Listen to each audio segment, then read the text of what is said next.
Sports anime fans rise up, romance enjoyers rejoice. Blue Box has been airing, and you got to watch it. Hello everybody, my name is Pancake-sama and I've been waiting for Blue Box to air for almost a year now, so a video just had to be made. This is the first time a manga that I read is getting adapted. It's actually happening twice this season, but we don't talk about the other one.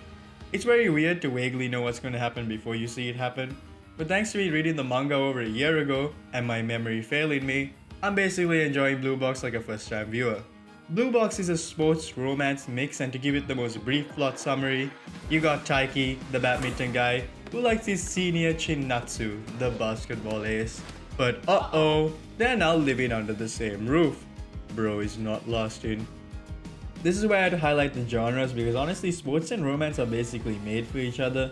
The hype from sports in the moments where everyone thinks the MC is gonna lose, but then they lean into the mic and say, "You're good, but you don't have plot armor," and pull out something crazy, combined with the drama and diabetes in romance makes it work really well. In sports anime, they tend to get depressed at least once per season, and it's nice for them to have someone to rely on when that happens now. And they also get motivation from seeing each other work hard, which is pretty cool. It is wild because animes rarely get one genre right. To do too well must be some sort of record.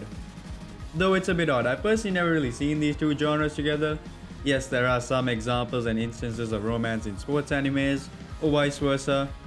But if you take a look at the big ones, there's not really much there. Haikyuu and Kuroko have some girls and some hints of romance, but it's never really the focus of the anime. Blue Lock is just a giant sausage fest with Andre carrying the estrogen of the show, and she barely has any lines to begin with. And people still wonder why there's so much yaoi in those fandoms. The main other one that has both that springs to mind is Chihaya Furu, which I love, so it's no wonder that I like Blue Box as well. It is refreshing though to have a different take on sports anime, where you would usually have a one-sided cast. Now one thing about the genres is when I read the manga, it felt like it had the main theme of sports with a subplot of romance. And I initially thought different people will see Blue Box in a different way, in the sense of what the main genre is. But when watching the anime, it became more apparent that romance is the main focus of the show. I really don't know the reason for this because the content is the exact same. What probably happened is when reading the manga, I paid more attention to the sports scenes. And when you watch an anime, they kind of shovel everything into your brain, so you can't skim over stuff as much. And I did notice that like in the sports scenes itself, they kind of inject romance into it. It's very specific, I know, but I would like to know if anyone else had this same realization. Anyways, I spent way too long on the genre, so let's talk about the animation. I always hate talking about the animation because I really have nothing to add other than to say it's good. I feel like I have to mention it though, they did really well with this one. The sports segments could have been a lot better. I feel like they didn't diverge too much from the manga, and I would have liked to see more of the badminton and basketball parts, but it was good enough for a romance anime. Something else I really liked when reading the manga is what I call poorly drawn panels. I think other people might refer to it as chibi, but I'm not too sure of the term.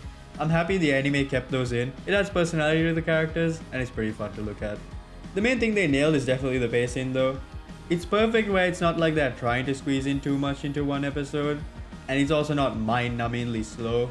A lot of romance animes spend way too much time getting the characters together. Blue Box does it fairly quickly and gets into the nitty-gritty of a relationship. I also love how they keep track of time. In most romances, you have weird jumps to significant parts, but because of the tournaments, we get a better visual of the timeline, which is a great bonus. Alright, I think it's time we delve into the characters. I'm gonna start with the easiest one to talk about, the main character. Taiki does his job. He bears similarities to characters like Hinata and maybe even Asta. Just that simple-minded, never-give-up personality. At least he isn't loud though.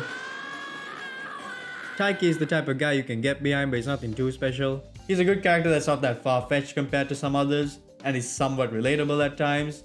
But if I'm being honest, he's not that memorable. Now moving on to my favorite character, Kasahara is the goat of the show. He's a realist, and without him I don't think the story would have progressed in the slightest. He basically acts like a viewer of the show. He notices everyone's feelings early on and just kind of enjoys the fireworks. He doesn't get much screen time, but I personally think he's the best character. In general, the show has a great cast of supporting characters though. The senior's interactions with Taiki seem relatively realistic and fun. His parents are entertaining at times and act like actual parents. With such a simple concept, the characters have to be good, and they definitely achieved that. Okay, so you may have noticed I specifically avoided two characters because I have the most conflicting thoughts about them. So I'm going to split it into two segments where I give my manga thoughts and my anime thoughts. Don't worry, there won't be any spoilers. Hina versus Shinatsu is like pairing Albert Einstein and Stephen Hawking in a basketball match. I mean, from Hina's point of view, imagine liking this guy for a while and your competition ends up living in the same house as him. Like, how do you even challenge that? Now, the weirdest way I thought of to describe the dynamic between Taiki and the two is that Chinatsu acts like an older sister to Taiki, and Hina acts like her younger sister. I'm gonna be real, I didn't know how else to describe this dynamic. Alright, when reading the manga, I thought there was no real need for Hina in the story. For me, the main couple was good enough on its own. They're awkward around each other, get embarrassed or mad, and not worried about what they say to each other. As the main focus, I was pretty happy with how they were portrayed, and Hina just felt out of place. This happens in every romance manga or anime, where they feel the need to introduce a potential rival to create some drama. Because to be fair, that is the most interesting way of telling a story. You gotta introduce roadblocks. Usually I don't mind it either, but since I've seen this formula so many times, it was just kind of annoying for me. More focus on Chinatsu and Taiki would have just been better for the show. They also have their sports careers to add to the story, so there's way more than enough content. So throwing Hina in there to go through the 5 stages of depression just didn't feel necessary. And then I watched the anime. And wait, is Hina actually the better one? It became more apparent that we're dealing with a classic case in anime, where one of them is interested in the guy and the other is not. The best example I can give is the whole Rem and Amelia situation that pissed everyone off. After a year, I realized Chinatsu was actually the roadblock all along, at least at the start of the story. Now this one isn't as bad as what happened in ReZero, but in any other story, Hina would have been the star of the show, but she got relegated to the childhood friend role, womp womp. Anyways, I'm looking too far into this. They're both well made and well designed characters. Hina has more natural-ish interactions with the MC, and Chinatsu's interactions with him just give you diabetes.